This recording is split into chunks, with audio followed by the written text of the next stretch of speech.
السلام علیکم ورحمۃ اللہ وبرکاتہ۔ بسم اللہ الرحمن الرحیم۔ حضرت تھانوی رحمۃ اللہ تعالی کی خدمت میں بھیجی گئی ایک جماعت کی عجیب و غریب کارگزاری۔ تہجد میں سب اٹھے، کوٹھی میں ہی نفل اور ذکر جہری، تسبیحات اور تلاوت سے فراغت حاصل کر کے فجر کی نماز حضرت تھانوی کے پیچھے مسجد میں ادا کی۔ نماز کے بعد حضرت تھانوی رحمت اللہ تعالی نے فوراً جماعت کو بلایا۔ جماعت حاضر ہوئی اور دوسرے حضرات بھی آ کر بیٹھ گئے۔ حضرت تھانوی رحمت اللہ تعالی مولانا ظفر احمد صاحب رحمت اللہ تعالی کی طرف مخاطب ہوئے اور فرمایا کہ اس کام کو کیسا پایا؟ حضرت مولانا ظفر رحمت اللہ تعالی کی آنکھوں میں آنسو آ گئے اور قصبے کا حال اور جماعت کے ذریعے نفع کی شکل بیان فرمائی۔ پھر حضرت نے جماعت سے دریافت فرمایا کہ رات کیسی گزری؟ عرض کیا کہ حضرت بہت اچھی گزری، ہر طرح سے آرام پایا۔ حضرت تھانوی رحمت اللہ تعالی نے پھر اہل مجلس سے فرمایا کہ تم میں سے کوئی ہے کہ ان کو اس وقت چائے پلائے؟ مولوی نصیر احمد صاحب رحمت اللہ تعالی نے عرض کیا کہ حضرت مجھے اجازت ہو جائے۔ فرمایا خالص چائے ہی نہیں، کچھ اور بھی اس کے ساتھ ہو۔ وہ تشریف لے گئے اور تھوڑے عرصے کے بعد ایک دیگچی چائے کی بھری ہوئی اور ایک ٹوکرا بسکٹ تازہ تازہ لے کر آئے اور 10-12 چینی کے بڑے بڑے پیالے ساتھ لائے۔ حضرت تھانوی رحمت اللہ تعالی نے فرمایا بھر بھر کر دو اور دسترخوان بچھا کر سارے بسکٹ ان کے سامنے رکھ دو تاکہ خوب سیر ہو کر کھا لیں۔ چنانچہ پیالے بھر بھر کر ہر ایک کے سامنے رکھے گئے اور بسکٹ بھی پھیلا دیے گئے، لیکن جماعت والوں نے ہاتھ تک نہ لگایا۔ حضرت تھانوی رحمت اللہ تعالی بار بار فرماتے رہے اور جماعت والے خاموشی سے سنتے رہے۔ حضرت تھانوی رحمت اللہ تعالی سمجھ گئے اور فرمایا بھائیو مجھ سے غلطی ہو گئی، میں بالکل بھول گیا۔ تمہارا تو اصول ہی یہ ہے کہ اپنا کھاتے ہو، اور میں خود بھی اصولی آدمی ہوں اور اصولوں کی پابندی کو لازمی سمجھتا ہوں۔ یہ بہت ہی پسندیدہ صفت ہے کہ تم نے اپنے اصولوں کی پابندی کی۔ اچھا یہ بتاؤ کہ مولوی الیاس نے دعوت قبول کرنے کا بھی کوئی اصول بتلایا ہے یا صرف انکار ہی انکار کا اصول رکھا ہے؟ جماعت والوں نے عرض کیا حضرت دعوت قبول کرنے کا بھی اصول بتلایا ہے۔ حضرت تھانوی رحمت اللہ تعالی نے فرمایا اس کی کیا صورت ہے؟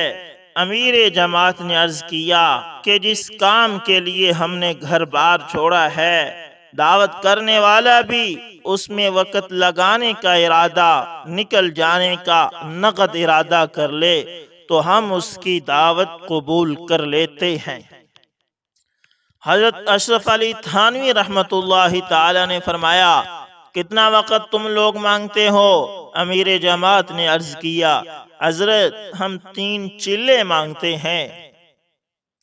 حضرت تھانوی رحمت اللہ تعالی نے فرمایا اگر کوئی 3 چلے نہ دے سکے تو؟ امیر جماعت نے عرض کیا حضرت پھر 1 چلہ دے دے۔ حضرت تھانوی رحمت اللہ تعالی نے فرمایا اگر 1 چلہ بھی نہ دے سکے تو پھر؟ امیر جماعت نے عرض کیا حضرت 20 یوم کو نکل جائے۔ حضرت تھانوی رحمت اللہ تعالی نے فرمایا اچھا کم سے کم کتنے وقت دینے پر تم لوگ دعوت قبول کر لیتے ہو؟ امیر جماعت نے عرض کیا حضرت 3 یوم ہمارے ساتھ رہنے پر۔ حضرت تھانوی رحمت اللہ تعالی نے فرمایا اگر کوئی اتنا بھی وقت نہ لگا سکے تو؟ امیر جماعت نے عرض کیا حضرت آخری حد یہ ہے کہ 24 گھنٹے ہمارے ساتھ رہے۔ حضرت تھانوی رحمت اللہ تعالی نے فرمایا اگر یہ بھی نہ ہو سکے اور وہ معذور ہو تو پھر امیر جماعت نے عرض کیا پھر ہم اس کے عذر کو دیکھیں گے، اگر وہ واقعاتاً شرعاً معذور ہے تو اس سے کہا جائے گا کہ عذر کے ختم ہونے پر نکلنے کا پختہ وعدہ اور ارادہ کرے اور اس وقت تک اس کام کے لیے دل سے دعا بھی کرتا رہے۔ حضرت تھانوی رحمت اللہ تعالی یہ سن کر بہت خوش ہوئے اور فرمایا کہ میرا جی چاہتا ہے کہ آپ لوگوں کی دعوت کروں، لیکن میں اس قدر معذور ہو چکا ہوں کہ گھر سے مسجد تک آنے جانے میں بھی دقت ہوتی ہے۔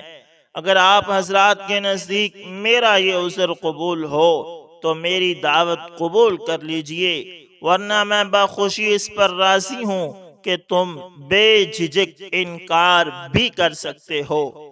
اہل اللہ کے دسترخوان کے سوکھے ٹکڑے بھی بڑی بڑی نعمتوں سے زیادہ قیمتی ہوتے ہیں۔ یہ سن کر پوری جماعت رونے لگی اور امیر صاحب نے روتے ہوئے عرض کیا کہ حضرت جی نے ہم کو یہ اصول بتلایا ہے کہ اہل اللہ کی دعوت بے عذر قبول کر لینا، کیونکہ ان کے دسترخوان کے سوکھے ٹکڑے بھی دنیا کی بڑی بڑی نعمتوں سے زیادہ قیمتی ہیں، اور اللہ کا شکر ادا کرنا کہ زہے قسمت کہ اللہ نے اپنے ولی کے دسترخوان پر کھانے کا موقع عنایت فرما دیا، اور اسے بزرگوں کی شفقت اور کرم یقین کرنا، یعنی اس کو اگر بزرگ کوئی دعوت کرے تو بزرگ کا اپنے اوپر احسان سمجھنا۔ اسے سن کر حضرت تھانوی رحمت اللہ تعالی باغ ہو گئے اور ایک وجد کی سی کیفیت طاری ہو گئی، اور بار بار فرماتے رہے مولانا الیاس نے یاس کو آس سے بدل دیا، مولانا الیاس نے یاس کو آس سے بدل دیا، مولانا الیاس نے یاس کو آس سے بدل دیا۔ اس کے بعد فرمایا کہ یہ چائے اور بسکٹ میرے عزیز مولوی نصیر صاحب کی طرف سے ہیں، اور میں ان کی سفارش کرتا ہوں کہ تم اسے قبول کر لو، اور 4 وقت کھانے کی دعوت میری طرف سے قبول کر لو۔ دو دوپہر 2 شام ناشتے میں تمہیں اختیار ہے کہ اپنا کرو یا کسی دوسرے کا اپنی شرائط کے متحد قبول کر لو۔ کسی کو حضرات صحابہ کو دیکھنا ہو تو ان لوگوں کو دیکھ لو۔ پھر اہل مجلس کی طرف مخاطب ہو کر فرمایا کہ کسی کو یہ دیکھنا ہو کہ حضرات صحابہ کیسے تھے تو ان لوگوں کو دیکھ لو۔ پھر فرمایا اللہ اکبر اللہ اکبر اللہ اکبر۔ پھر فرمایا کہ ایک بات رہ گئی، وہ یہ کہ تھانہ بھون میں کتنے دن قیام رہے گا؟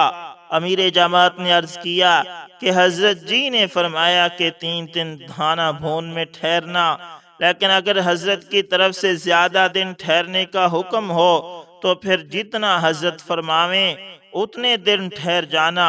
حضرت اس کو سن کر اور بھی زیادہ خوش ہوئے اور فرمایا کہ اس قصبے میں 52 مسجدیں ہیں، اس لیے کم سے کم 8 یوم کا قیام چاہتا ہوں۔ جماعت نے بخوشی منظور کر لیا، اور حضرت نے بہت دعائیں دی اور فرمایا کہ اللہ رب العزت جس سے جو کام چاہے لے لیتے ہیں۔ یہ کام مولانا الیاس رحمت اللہ تعالی کے حصے میں آیا، بہت ہی اونچا کام ہے، اور مجھے امید ہے کہ اس کام سے امت کو بہت ہی زیادہ نفع ہوگا۔ اللہ اسے قبول فرما دیں اور اس میں برکت فرما دیں، اور اپنی تائید و نصرت کو شامل حال فرما دیں، اور شر اور شرور اور فتن سے حفاظت فرما دیں۔ حضرت رحمت اللہ تعالی نے مولانا ظفر احمد سے فرمایا کہ اس جماعت کا 8 دن کا نظام بنا دو، اور خود بھی ان کی نصرت کرتے رہنا، اور اہل مجلس سے فرمایا تم سب لوگ بھی ان کے ساتھ زیادہ سے زیادہ وقت گزارنے کی کوشش کرتے رہنا۔ حضرت مولانا ظفر احمد صاحب نے مسجدوں کی ترتیب دی، اور گشت و تعلیم کے اوقات مقرر کیے۔ 8 دن تک قصبے میں محنت ہوتی رہی اور ہر طرف چلت پھرت چہل پہل نظر آنے لگی۔ حضرت نے ایک وقت اپنی حاضری کا مقرر فرمایا تھا، اس میں کارگزاری سنتے اور خوب دعائیں دیتے رہتے۔ 8 کے دن کے بعد جب واپسی کے ارادے سے دعا کی خاطر حاضر ہوئے تو فرمایا، جی تو بھرا نہیں، لیکن بھائی تم لوگ بھی اہل ضرورت ہو، گھر کے تقاضے تمہارے ساتھ بھی لگے ہوئے ہیں، اس لیے خوشی سے اجازت دیتا ہوں، لیکن واپسی میں رامپور میں رامپور میں جاتے ہوئے قیام کرتے ہوئے جائیں تو بہت اچھا رہے گا کہ وہاں میرے خاص لوگ ہیں اور وہاں کئی خصوصیتیں انہیں حاصل ہیں۔ جماعت والوں نے وعدہ کر لیا اور حضرت نے بہت دعاؤں کے بعد جماعت کو روانہ کر دیا۔ رامپور منہاران میں 2 دن کام کر کے جماعت نظام الدین آ گئی۔ اللہ اکبر، اللہ اکبر۔ دوستو، تبلیغی جماعت یہ ایک مسلح جماعت ہے، یہ نہ دیوبند کی ہے نہ بریلویوں کی، یہ کسی کی بھی نہیں، بس یہ ایک مسلح اور اصلاح والا کام کرتی ہے۔ یہ بس لوگوں کو اللہ کی طرف بلاتی ہے اور لوگوں کے اعمال کی اصلاح کے لیے کام کرتی ہے اور لوگوں کو اللہ سے ملواتی ہے۔ اس لیے اس کو کسی بھی فرقے کے ساتھ جوڑنا یہ بالکل غلط ہے۔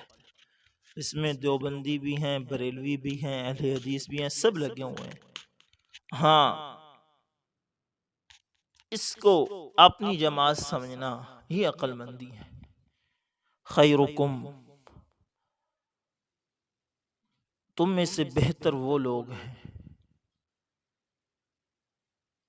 من تعلم القرآن وعلمہ، جو قرآن خود بھی سیکھیں اور دوسروں کو بھی سکھائے، اور جو اس جماعت میں آتا ہے وہ قرآن سیکھتا بھی ہے۔ اور الحمدللہ بعض تو ایسے ہوتے ہیں کہ جن کی زندگی بھی بدل جاتی ہیں اور پھر وہ اللہ کے راستے میں نکلتے ہیں۔ ہمارے ساتھ مدرسے میں بہت سارے ایسے طلباء پڑھتے تھے جو جماعت میں لگے اور جماعت کی برکت سے انہیں دین اسلام کا علم سیکھنے کی بھی توفیق ہوئی، اور الحمدللہ آج وہ عالم دین ہیں اور بڑے اچھے مناصب پر کام کر رہے ہیں۔ تو اس لیے اللہ والوں سے نفرت نہ کیا کریں۔ جماعت آپ کے محلے میں آئے، جس بھی مکتبہ فکر سے آپ تعلق رکھتے ہیں، دیوبندی ہیں، بریلوی ہیں، اہل حدیث ہیں، جو بھی ہیں، تو ان جماعت والوں کی مدد و نصرت کیا کریں، ان کو دوسرے لوگوں سے ملوایا کریں۔ یہ آپ سے کچھ بھی نہیں لیتے، کبھی بھی آپ سے کھانے کا مطالبہ نہیں کریں گے، کبھی بھی آپ سے پیسے کا مطالبہ نہیں کریں گے، کسی چیز کا بھی آپ سے مطالبہ نہیں کریں گے۔ یار آپ خود سوچیں کہ اس دور کے اندر جو نفس و نفسی کا دور ہے، مادیات کا دور ہے، ہر بندہ پھنسا ہوا ہے، پیسہ پیسہ پیسہ اس میں لگا ہوا، لیکن یہ جماعت والے، یہ اللہ والے اپنا پیسہ لگا کر آپ کی بستی میں آ رہے ہیں اور کیا کہہ رہے ہیں؟ آپ کو غلط دعوت نہیں دیں گے، کیا کہہ رہے ہیں؟ بھائی آخرت کی فکر کریں، ہم نے مرنا ہے، آپ نے مرنا ہے، اللہ کے پاس حاضر ہونا ہے۔ یہ کیا چاہتے ہیں؟ آپ سے کبھی کوئی مطالبہ کیا ہے؟ کوئی غلط دعوت آپ کو دی ہے؟ تو پھر ان کے پیچھے کیوں پڑے ہوئے ہو؟ یہ دیوبندی ہیں، فلاں ہیں، یہ ہیں، وہ۔ انہوں نے کب نبی کی گستاخی کی ہے؟ کیا نبی کا عشق بس اتنا ہی ہے کہ نعرہ لگا دو ہم عاشق رسول ہیں؟ ان نبی والے کام بھی تو کرو نا، دوسروں کی آخرت کی فکر کرو۔ اللہ کے نبی نے کیا فرمایا؟ خیر الناس من ینفع الناس، لوگوں میں سے بہترین لوگ وہ ہیں، بہترین انسان وہ ہے جو دوسروں کو نفع پہنچائے۔ تو آخرت کے اعتبار سے کون نفع پہنچا رہا ہے؟ آپ کون دستک دے رہا ہے کہ بھائی آپ کی صبح کی نماز رہ گئی ہے، آخرت میں آپ کو نقصان ہوگا؟ کوئی کہہ رہا ہے؟ بھئی آپ کی زکوٰۃ رہ گئی ہے، آپ کے اشراق رہ گئے، آپ کے اوابین رہ گئے، وہ آپ کی آخرت کی فکر کرنے والے یہ لوگ ہیں۔ خدا را ان سے دشمنی نہ لیں، یہ آپ سے کچھ بھی نہیں چاہتے۔ اللہ معاف کرے، ممبروں پر آج ہم بیٹھ کر پتہ نہیں کیا کیا کہتے ہیں، ان بیچاروں کو گستاخ رسول تک پہنچا دیتے ہیں کہ یہ گستاخ ہیں۔ وہ انہوں نے کیا گستاخی کی ہے؟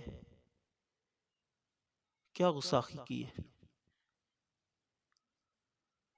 نعوذ باللہ، انہوں نے کبھی اللہ کے نبی کے بارے میں کچھ ایسے الفاظ بولے؟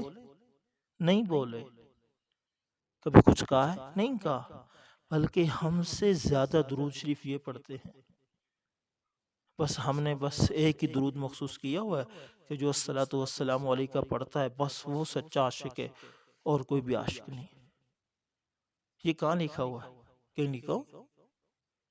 ہاں بتلائیں، کہیں لکھا ہوا ہے کوئی حدیث کی کتاب میں، یا اللہ کے نبی نے فرمایا ہو کہ جو یہ دروشی پڑھے گا وہ میرا عاشق ہے، اور جو یہ نہیں پڑھے گا وہ میرا عاشق نہیں ہے؟